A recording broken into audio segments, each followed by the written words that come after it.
O mundo muda, gira, se transforma, evolui, pensa. Time Thinkers Podcast. Junte-se a nós. Simbora aqui com mais um Time Thinkers, né? A nossa alegria de continuar o nosso projeto aqui do podcast Time Thinkers. Estamos hoje rodando o nosso 8º podcast e muito excitados, no melhor sentido da palavra aqui, com o tema de hoje que é Marketing 4.0 e apresentando a mesa aqui, uma satisfação imensa, começando já pela nossa referência aqui no marketing, Lucas Salles, um grande pensador, idealizador, entre outros grandes projetos da Nova Ideia, agência multimídia aí de comunicação, Mosqueteiro Filmes, né, Lucas? E outros projetos que você toca no âmbito da publicidade. Também presente na mesa aqui, meu amigo Dinarte, da Zabumba Áudio Criativo, que é inclusive o nosso parceiro aqui. Toda a qualidade do áudio da Time Thinkers é de Dinarte. E a alegria de estar aqui com um amigo, ex-aluno, ele não parece que eu sou muito novo, mas ele foi meu aluno, Jorge Crispim, idealizador do coworking New Work, que tem sido aqui um novo ambiente de inovação e de relações empresariais e pessoais, inclusive está já se consolidando como um grande centro de eventos, principalmente na área das startups aqui de João Pessoa, que é o New Work, que inclusive está nos ajudando e auxiliando numa série de podcasts que estão por vir. Esse é só o primeiro, com o apoio aí do New Work. E aí, para quem ainda não observou, aqui tem uma vista muito bacana, não sei até que ponto nossa equipe de vídeo aqui da Prisma vai conseguir captar, mas o visual do New Work é espetacular. Acho que a gente está no lugar certo, no momento certo, para falar de um tema que é muito atual, Lucas, que é o Marketing 4.0. Você podia fazer já uma apresentação? O que é que seria o Marketing 4.0? Pode-se falar que hoje é um novo marketing ou não? É exagero? Sim, porque na verdade é evolução. A gente está, todos nós, num processo de evolução. E esse termo foi cunhado por Philip Kotler. Philip, que ele ainda nos anos 80, perto dos anos 90, ele consegue escrever, compilar todo o material, todo o conteúdo que a gente tinha de marketing, de publicidade, e aí ele coloca isso num livro que chama Administração em Marketing, onde ele coloca o marketing como a gente começa a perceber o marketing como uma ferramenta, na verdade, com uma visão sistêmica de planejamento. O marketing, as pessoas viam apenas como alguma coisa de perfumaria, confundiam com publicidade e tal, e ele coloca como da administração, como uma habilitação, uma área de conhecimento da administração de empresas, que você tem finanças, recursos humanos e o marketing. Foi Philip Kotler com... E aí você tem a evolução do marketing e você tem N variantes, você já tinha, Agora, com o advento da internet, ele escreveu também o Marketing 2.0, 3.0, tal, quando ele falava do século XXI, que a gente estava depois que a gente entrou no século XXI, ainda com a compreensão, mas ele não tinha os booms das plataformas que a gente tem hoje, como chamadas redes sociais. As redes sociais, no Insta, tal, LinkedIn, YouTube. E aí, ele, com esse termo, uma coisa interessante que você colocou, mas eu lembrei agora, é um cara com 80 anos. É um cara que ele, quando ele... Só não sabia, quando ele coloca, li algumas coisas, para você ver, não sabia, não tenho a menor ideia que ele para você ver que essa independe da idade, você tem que continuar com a percepção viva, contemporânea, odierna. Então, absolutamente as pessoas... o seu pensamento não envelhece. Você tem Einstein também, mas voltando ao marketing 4.0. Então, ele é o marketing voltado para esse momento que a gente vive. Aí existem N termos que não foram cunhados pelo Kotler, mas que estão nesse bojo, dessa compreensão, que é utilizar no seu planejamento. A gente tem o off, que a comunicação, como a gente conhecia antes, que ela era unilateral, basicamente unilateral, porque eu comunicava aqui, eu na TV comunicava, mas não tinha interação, O cliente, o consumidor, não podia entrar em contato comigo, a não ser pelo saque das empresas. No outdoor a mesma coisa, nas mídias de apoio, no rádio com um pouco mais de interação, mas qual é então assim o grande passo, assim, a grande sacada, a grande possibilidade do marketing 4.0 das redes, essa interação e você medir isso a partir de análise de dados que hoje você tem, aí a possibilidade do Big Data, né, que você pode fazer com análise de dados, o monitoramento, né, lead, ou seja, gestão de lead, transformar isso. Eu acho que esse é um ponto muito, muito significativo, né? Ele faz eu me lembro bem que ele faz essa divisão mesmo do marketing offline e o online. Inclusive, ele defende a convivência, né? Que os dois são importantes. Mas os dois são importantes. Mas me parece que o online ele é muito reativo, né? E esse é o desafio do novo profissional do marketing. Para o bem ou para não. Ou para mal. E é muito pior. Não que não seja...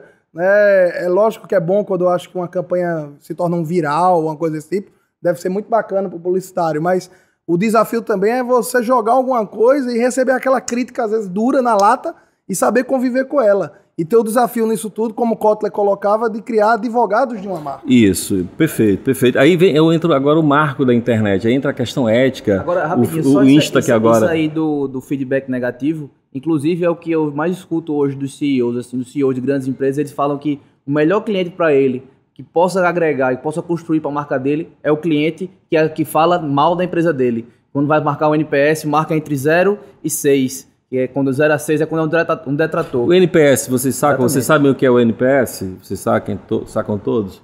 Eu acredito que o NPS, pelo que eu aprendi, é o Net Promoter Score. Mas o que é que você quer? A pergunta única, aquela pesquisa rápida de fazer, para você saber como é que avaliar a experiência de consumo do teu cliente e tal. Então, hoje você trabalha, hoje as empresas devem trabalhar, tem sistemas muito legais.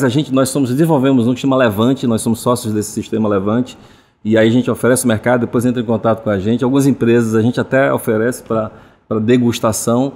Ou seja, cada vez mais você compreendendo isso, você compreendendo aqueles que até não gostam da tua marca, que detratam a tua marca. Agora, o detrator, ele existem variáveis.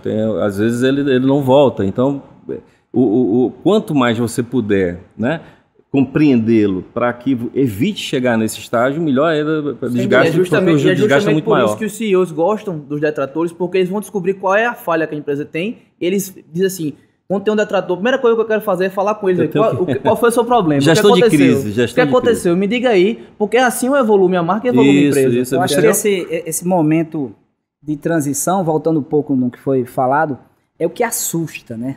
É um momento que a gente fala ainda de online, offline, né? Parece que existe uma tendência daqui a pouco de não se falar mais em offline, somente online. Pelo menos é o que o panorama parece nos mostrar. Mas esse momento de transição é o que tem deixado muita gente atônito e tal.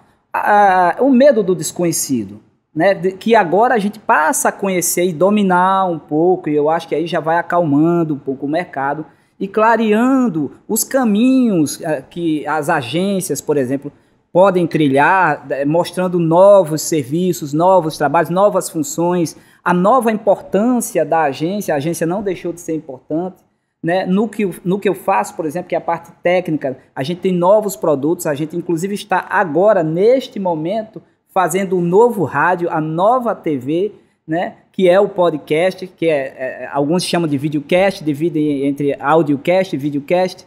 Eu costumo misturar os dois. Mas então, assim, isso começa a dar uma tranquilidade, sabe? Isso começa a mostrar um caminho. Eu vou com o Kotler, né? Na verdade, isso é como... Essas evoluções, tudo é cíclico, não é? Você vê quando Gutenberg, existiam experiências, desde lá, né, os sumérios e tal, em relação à imprensa, mas quando ele cria os tipos móveis, os tipos móveis, tal, né, quando ele inventa lá a imprensa, que ele começa a imprimir, você percebe que a revolução industrial ela é concomitante com a descoberta da imprensa. Ou seja, a comunicação é muito importante. Para muitos, né, a imprensa foi uma revolução cultural. Mas, né, quando chegou o rádio, mas quando chegou o rádio, disseram que o jornal já não tinha mais sentido. E o jornal continuou assim, coexistindo. Aí quando veio também o cinema, que foi antes da TV, a mesma coisa. O cinema disseram, isso aí não serve, né? Os irmãos Lumière, quando eles inventaram o cinema, que era contra a função, até Georges Méliès lá dizia, isso aqui vira entretenimento, não se acreditava. Quando veio a TV, já nos anos 40, teve a Segunda Guerra, ela só consegue ser instalada em 48, e eu voltando ao Brasil, porque a gente tem assim uma relação legal com as plataformas. A gente ia falar de apps também, né? A gente começou a falar das redes sociais, porque eu vejo assim, eu percebo, e nós temos que ter um reconhecimento, uma gratidão, uma figura paraibana que é o Assis Chateaubriand. Esse camarada, ele colocou na cabeça, você vê, a televisão ficou lá sendo gestada na Segunda Guerra, e só em 48 que se inaugura na Inglaterra, em Londres. E ele disse, eu quero esse negócio para cá. Ele em 1950, ele traz para o Brasil a televisão. O que eu quero dizer é o seguinte, depois das estações, os ciclos, não é? Então você tem o jornal, rádio, o cinematógrafo, o cinema, aí você entra com a TV, depois a próxima estação é a internet. Então aí a gente entra, por isso essa capacidade que a gente tem, é como se a gente tivesse sido já programados, aí já estou falando da nossa capacidade de lidar com essa nova descoberta tal, que se teve com relação à internet. Agora, a coexistência, eu entendo que ela é estratégica. Sempre vamos usar o off.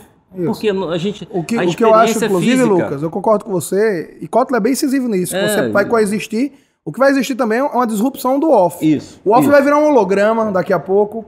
O off vai virar painel visual de realidade aumentada. Internet das coisas. Internet das coisas. Então, assim, você vai ter um off novo em breve. Né? A Smart City vai se preparar para um novo marketing offline. Eu acho que isso vai acontecer. Agora, muito mais do que comunicação, eu acredito que o papel de uma agência, o papel de qualquer pessoa que trabalha com marketing, é que toda comunicação gera dados. E acho que cada vez mais as agências de publicidade que vão se destacar e que vão sobreviver são aquelas que vão poder entender o que aqueles dados dizem. Jorge, antes de Lucas falar, que você entrou num ponto aí que você falou de sobrevivência. E uma coisa que eu acho muito paradoxal, Dinarte, é o seguinte. Você ter hoje um desafio tão grande, que é trabalhar com tanta informação e com novas plataformas, todo mundo unanimemente entender que não existe negócio sem marketing. Eu acho que hoje é uma premissa que ninguém é contrário a isso.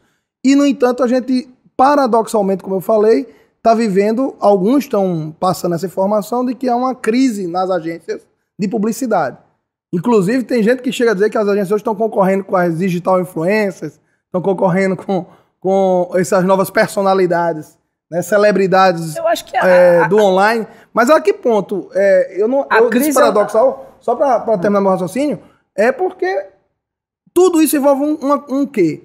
Não há hoje uma pesquisa que não aponta a criatividade como uma característica central do profissional. Quando ele concluir, eu queria colocar, já do ponto de vista de publicidade mesmo, de uma visão de um publicitário, o que você estava colocando, é a questão você está falando das métricas, da análise dos dados e tal.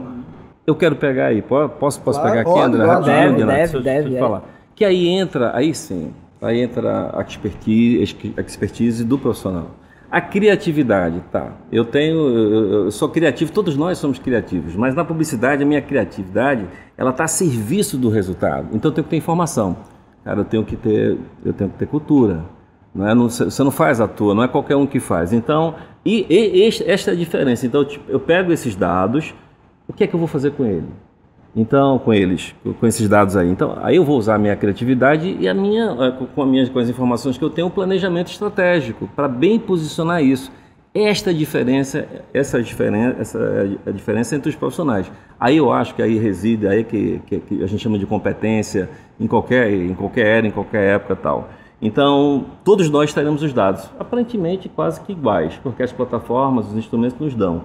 Análise desses dados, análise criativa e estratégica, aí sim, aí está a diferença. Aí são profissionais. Isso não é um processo, inclusive, que sempre aconteceu na publicidade? A publicidade sempre trabalhou com dados, né? Embora hoje a gente tenha muito mais instrumentos, né? Mas a gente sempre trabalhou com dados. Hoje tem muito mais, né? A publicidade profissional nunca foi um tiro no escuro. Mas não são os dados. Gente, a quantidade é muito. Não, assim, que mudou. Inclusive, ela acaba deixando você, se você não tiver um pouco de informação, aí você não vai saber usar isso. Nessa era da informação, tudo é dado, tudo é informação. Como gerenciar isso? Porque eu já vi, este é o grande plus dos profissionais, dos caras que trabalham com publicidade. E aí o cliente compreender isso, a entrega, o resultado. E você tem métrica para resolver isso. Senão todo mundo fica falando a mesma língua, todo mundo entrega, todo mundo tem um discurso bonito. Outra coisa, termo, todo dia nasce um. Todo dia você tem um termo novo, o cara começa a falar, esse cara saca. Na entrega, eu já conheci vários, cara, eu fico olhando, os caras falam. Eu vou conviver com eles, Caetano Veloso diz que de perto ninguém é normal, vou conviver, não tem entrega. Eu queria tentar traduzir um pouquinho. É uma retórica bonita pra caramba. Então, voltando para o que é que eu compreendo. Você anunciante, você tem que ser criterioso nisso. Qual a história? Convive, tem que saber, tem que ter cultura, cara, tem que ter informação. Não só informação técnica, mas informação sobre o todo. E analisar esses dados. Até para se diferenciar, né, Lucas? Claro, vai porque fazer, nesse vai mar, fazer diferença sempre. Nesse mar de informação, sem como fez diferença. com o Da Vinci, como fez com o Einstein, como fez em outros tempos. Então é a mesma coisa. Só que hoje você tem uma base muito maior de dados. Aí você vai para o Big Data, tal, você vai ter que ter mineração de informação. Outra coisa, algoritmo. Algoritmo, eu não programo. Tem um cara que eu sou amigo, gosto muito, Silvio Meira, lá que fundou, lá do nosso paraibano, considerado o mentor do Porto Digital. Morava em Campinas, e eu estava sempre com o pessoal do Porto Digital, eu muito jovem, ficava lá com eles, não gostava daquele negócio de informática e tal, mas sempre gostava da convivência. Então o Silvio vai lá e funda o Porto Digital. Aí Silvio tem uma máxima que ele diz, olha, ou você programa ou é programado. Eu, como não tenho aptidão para programação, eu disse, cara, eu tenho que entender como é que faz isso. Eu sei, agora você pediu o algoritmo, disse, eu preciso dessa informação. Cara, vai lá e te vira e cria um algoritmo. Você é bacana nisso aí. E outra coisa, extremamente necessário, mas eu penso estrategicamente, de forma criativa, que eu preciso daquele algoritmo. Então, esse é o grande lance. Então, estamos todos na mesma era, se a gente tiver uma percepção sobre isso. E como a gente começou a conversar, eu tenho uma visão assim desse momento para algumas empresas. É mais ou menos como se fosse uma tsunami. Uma grande onda veio. Aí eu acho legal assim o conceito japonês. Ele sempre que vem uma tsunami, qualquer coisa parecida, você pega a rua anterior, antes da tsunami, e a rua nova. Essa rua reconstruída depois da onda, da tsunami, da destruição, é sempre muito mais legal. É sempre muito mais bem estruturada. Muito interessante. Mais tecnologicamente legal. Historicamente a gente vê isso. É funcional do que antes. É que você falou, então você pegar o detrator. Então se tem a compreensão que você pega aquela coisa que seria negativa para transformar numa coisa positiva. Então os que compreenderem isso, os publicitários, não só publicitários, mas todos, que compreenderem isso nessa reconstrução, não vai ser como antes. Eu acredito que pode ser até melhor. E teve até um caso engraçado desse detrator, acho que foi com o padre Fábio Melo, não foi? Com algum banco, eu não estou lembrado agora, que ele reclamou de algum banco. Acho que o social media dos bancos, que não foi do que foi reclamado, mas os outros concorrentes chegaram lá, padre, me dê uma chance, padre, vamos aqui pro nosso banco, tudo de uma maneira mais criativa. Virou um mote de uma campanha, né? Exatamente. Sensorializando. Gente, esse tema é demais, eu vejo que não tem como a gente, obviamente, esgotar tema nenhum num curto espaço que a gente se propõe aqui no Time Mas é que Thinkers, acabou, não. Mas acabou. Não. Acabou. Eu não Mas saio é isso mesmo. Daqui não saio, Daqui ninguém me tira. Até a próxima, valeu mesmo. Bom, eu queria só agradecer de novo, Lucas. Thinkers, obrigado. Continuamos pensando Obrigado, bem. Dinar. Obrigado. E obrigado, meu amigo Jorge. Na próxima a gente continua. Vai ter que ter um marketing 4.0.2. É o jeito. E outros temas também, por que não, né? Valeu, Vai chegar. Parabéns. Vida longa. Valeu, André. Um abraço a todos. Até o próximo Time Thinkers.